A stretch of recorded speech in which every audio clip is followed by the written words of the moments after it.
Good morning, everybody, and welcome to another edition of Coffee and Tea with AARP Connecticut. This bi-weekly virtual conversation series features AARP staff and volunteers and decision makers. In our conversations, we discuss a variety of topics affecting Connecticut's older residents. Today, we're joined by AARP Connecticut volunteer Barb Munck and Coralette Hannon, AARP Senior Legislative Representative for the AARP National Office, who focuses on financial security and livable communities. This morning, we're going to discuss high-speed internet, but even more specifically, the new federal emergency broadband benefit. So good morning, guests. First of all, I'd like to introduce Barbara Munck, who's one of our very special AARP volunteers. And Barbara, why don't you tell our viewers a little bit about yourself and what you do specifically with AARP as a volunteer, because I know it's a lot.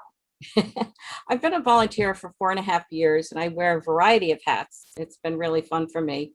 Our Caregiver Roadshow, dealing with caregiving issues, our Fraud Watch Network, partnering with other groups in Connecticut, advocacy, livability. And I help volunteers use the AARP portal for a variety of applications connected to their volunteer work.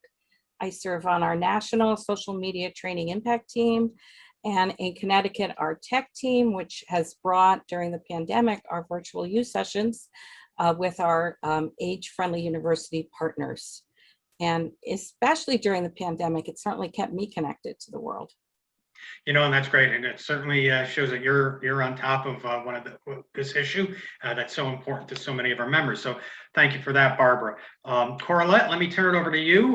Coralette, why don't you tell us a little bit about what you do for AARP at the national office? Sure. Thank you, John, and thank you for including me in the conversation. So again, my name is Coralette Hannon. I work for AARP's Department of Government Affairs, and essentially what my role is I support all of our state offices in advocacy, and my portfolio includes telecommunications and broadband and also transportation advocacy. Excellent. So you're the right person for the guest on this discussion. So as I said at the top of the program this morning, we're going to talk a little bit about the Emergency Broadband Benefit that was passed as a part of the American Rescue Plan. So Coralette, why don't you tell us specifically a little bit about what the Emergency Broadband Benefit is? Sure. So the EBB, I'll refer to it as the EBB. So it is a fund of $3.2 billion that was been allocated to the FCC, and the FCC created the Emergency Broadband Benefit, again, to provide assistance to low-income consumers and to those who have experienced a financial hardship during the course of the pandemic. The program offers up to $50 per month for households that are eligible for the program to help them to afford their high-speed internet service. And if you reside on in a tribal community, you can receive up to $75 per month benefit. Also, the program includes a one-time equipment discount of $100 that will allow an eligible consumer to use $100 to purchase a piece of equipment, whether that's a laptop, a tablet, or some other a piece of equipment to allow them to access the internet. That's great. And Barbara, you know, you've done a lot of work with our caregiving roadshow and our caregiving teams. And as you said, on our tech teams, you know, we've encountered a lot of people that have had the lack of affordable and accessible broadband or high-speed internet as an issue and an impairment to, you know, all kinds of things, including, you know, virtual visitations. So why don't you tell us a little bit about that and your experience with AARP? Sure. I had a neighbor who had, this was early on in the pandemic, and he had a virtual visitation with a medical professional, and he had to arrange it for when his son could be there, take time off from work, so his smartphone could be used for the virtual visit, because he didn't have the internet, he didn't have a device. And for me, it just seems very lack of forward thinking on what people need to be able to exist in society today. Being connected is so important.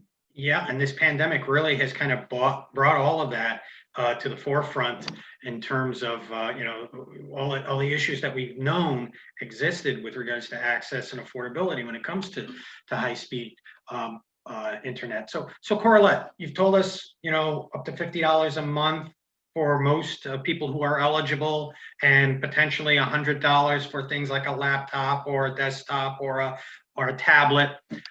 So and you said it was $3.2 billion. How long will this program run for? Do you have any idea what the terms, the length of the program will be for that benefit? Because I know it's temporary. Sure. Yeah, it's great to just emphasize the fact that it is a temporary program.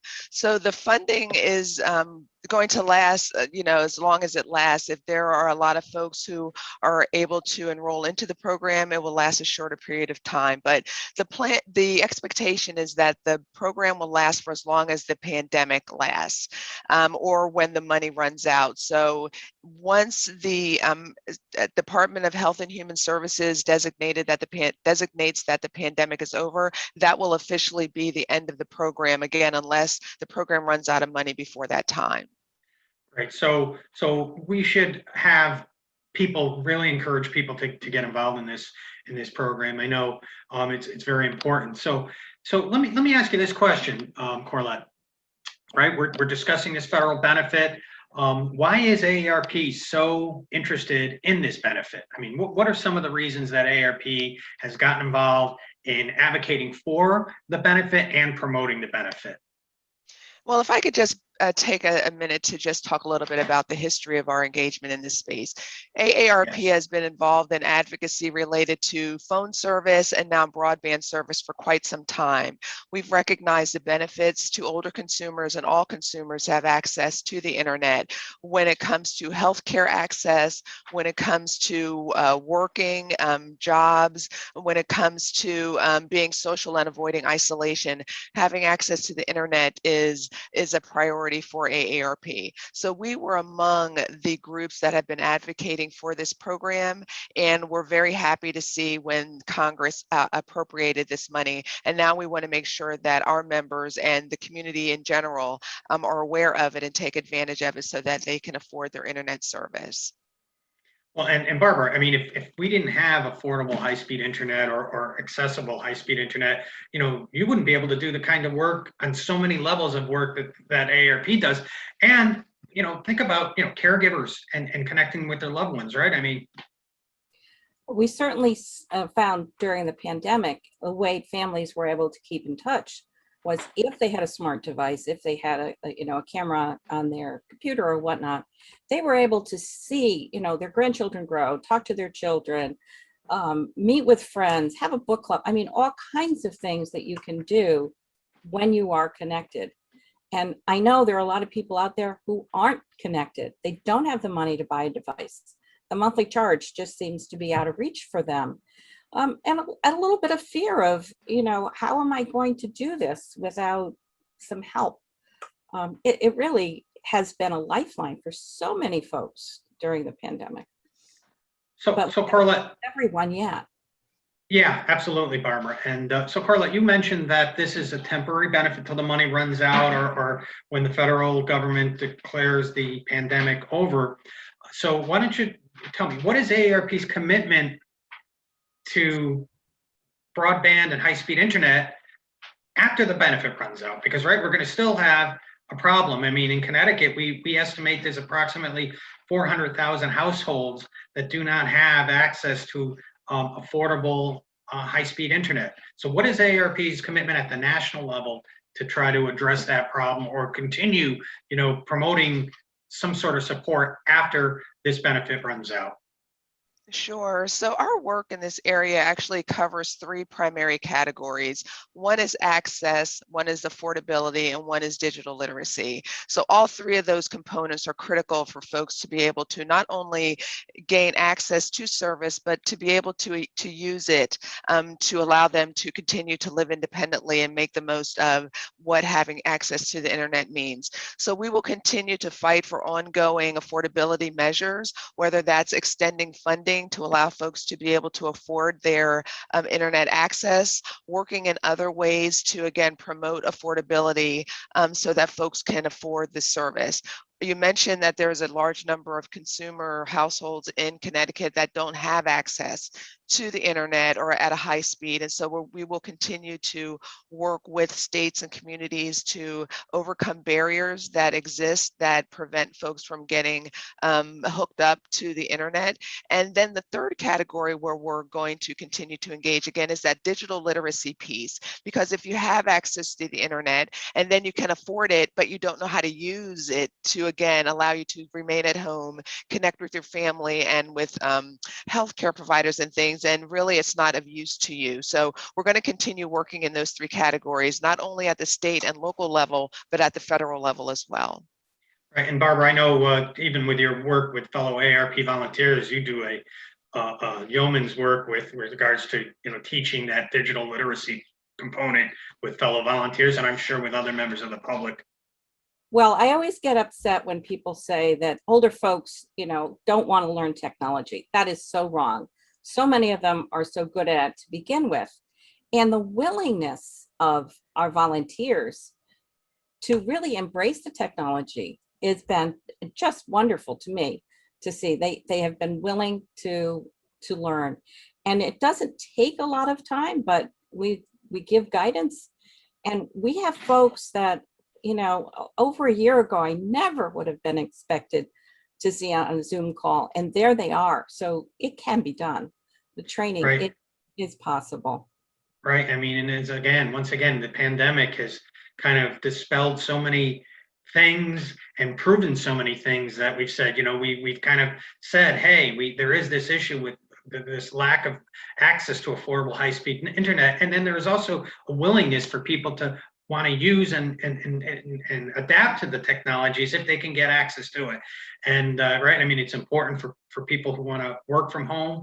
And we have many, many members who want to work from home or have to work from home and continue to work as they age. And it's important for, as Barbara mentioned earlier, ending social isolation, virtual visitation with folks in nursing homes, remote learning for people whose children or grandchildren, were caught up in this pandemic. So it's so important on so many levels. And we supported legislation in Connecticut that Barb Munck helped us with that isn't exactly everything we would have liked to seen in a state level high-speed internet bill, but it does begin the process of kind of what we call mapping, right? Identifying where those households are. And why is that important, Coralette, that we kind of do that? What is that going to help us achieve in Connecticut when it comes to access? Sure. So the mapping issue basically is talking about how to determine where access is available and where it's not. So because we don't have unlimited funds, we need to best target the funds that we do have to the communities that are most in need and could most benefit from the funding that's available. So mapping would help us gather the data to determine again where to target those limited funds so that not just affluent communities, but a diverse mixture of communities have access to internet for all the reasons that you've expressed on this call so far. Right, and that legislation will as well make grants available to those underserved areas to build out the network, right? Because private providers don't go, to areas, they're two distinct pockets of populations in Connecticut where the providers of internet service don't go, right? I mean, it's the really rural areas. So in Connecticut, we talk about like Litchfield County where, there's maybe 100 households in a large swath of acres and acres and acres and acres of property, and then they don't go to the inner cities where folks can't afford to pay for the $270 bundle of services from their cable company, so they don't go. And it's they kind of cherry pick the neighborhoods they build out on, and it's not a regulated services in many areas. So those grants will help as well, and hopefully we can start to address that. And those grants will be paid for by a separate pot of federal money in Connecticut through the pandemic relief. So that's an important thing too. So Coralette, what if people wanted to get information from AARP? I know we have many resources that are available. Where can we send folks to go to get information about applying for or learning more about whether they're eligible for the emergency broadband benefit? I would give you two that I have right available to me right now. And one is to text the word internet, so INTERNET, to 22777. Again, that's texting the word internet to 22777. You will be able to get information in that way. If you already are online, you can go to aarp.org/EBB. Again, that's aarp.org/EBB. Those are two ways to get more information about the program. And I'm going to give you a third one. You can also call 1-833-511-0311. So we have a few more minutes. So Coralette, anything else you think it's important for people to know about the Emergency Broadband Benefit, about AARP's work on high-speed internet, or anything like that that you'd like to share with our viewers? I would say to please if you think you're eligible for the program, if you just want to find out for sure if you're eligible, please don't hesitate to get the information. Call the number that John provided or the two ways that I provided for you to get access to the information. Again, because we know how important this service is, so please reach out to the get the available information as well. And where there's opportunities, John, for your state office, to gather stories from folks about how they've benefited from the program, or how having access to the internet has helped them to live a more productive or fruitful or more independent life. Those types of stories are really helpful for us to continue to make the case for why funding is necessary, and to again bolster the advocacy that we do at the state, local, and federal levels on this issue.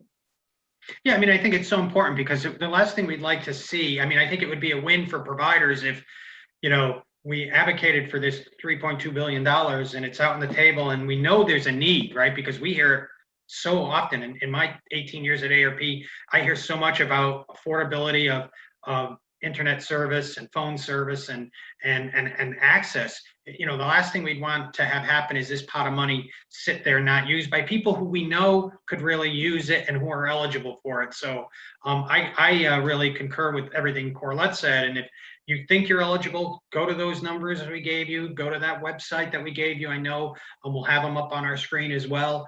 And if you know anybody that's you think might be eligible, connect them as well. So I appreciate that so much. So Barbara, anything you want to kind of tie in finally with any of your work with AARP to all of this talk about the high-speed internet emergency broadband benefit? Well, I think one of the things that we've touched a little bit upon is how it really is multi-generational who needs this. And you may have a parent who could be eligible for the program.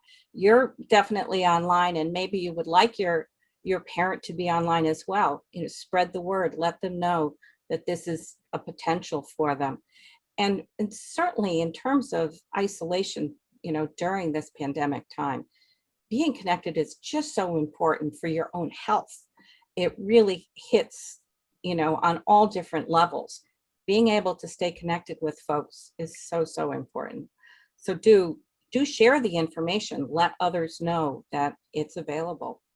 Yeah, I mean, absolutely. And when I think about that, particularly that $100 benefit for hardware, I say to myself, my God, you can get a tablet that would be sufficient for, the type of virtual visitation that you do with a loved one in a nursing home, or just kind of keeping connected with your grandchildren in another state. That would be so, wonderful for folks. So if you're eligible, we really encourage you to apply or inquire about, applying for the benefit, because, the money is there.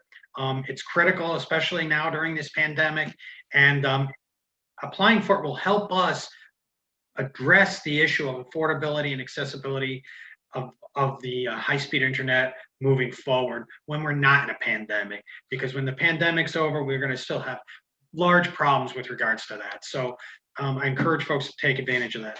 So once again, Coralette, I really appreciate you joining us from the national office. Any parting words other than the ones you just gave us for our viewers today?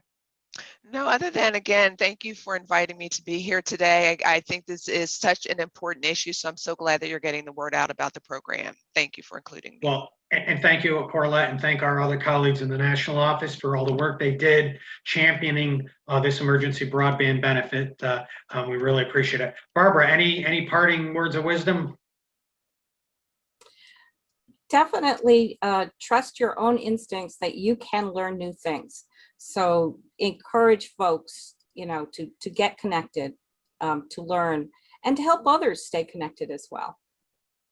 And Barbara, we certainly appreciate you as a volunteer and all your fellow volunteers for all the work they've done. I know you guys have done amazing work in the last year and a half, converting all of our programs from in-person programs to virtual programs. And that's so apropos to what we're discussing this morning, because I know we've really reached large audiences of folks virtually, even, either through programs like our Coffee and Tea with AARP series, or through our webinars on caregiving and on affordable utilities and everything else. So thank you so much for all you guys do. So ladies and gentlemen, thank you for joining us again this morning. You've been with AARP Connecticut and our biweekly edition of Coffee and Tea with AARP Connecticut.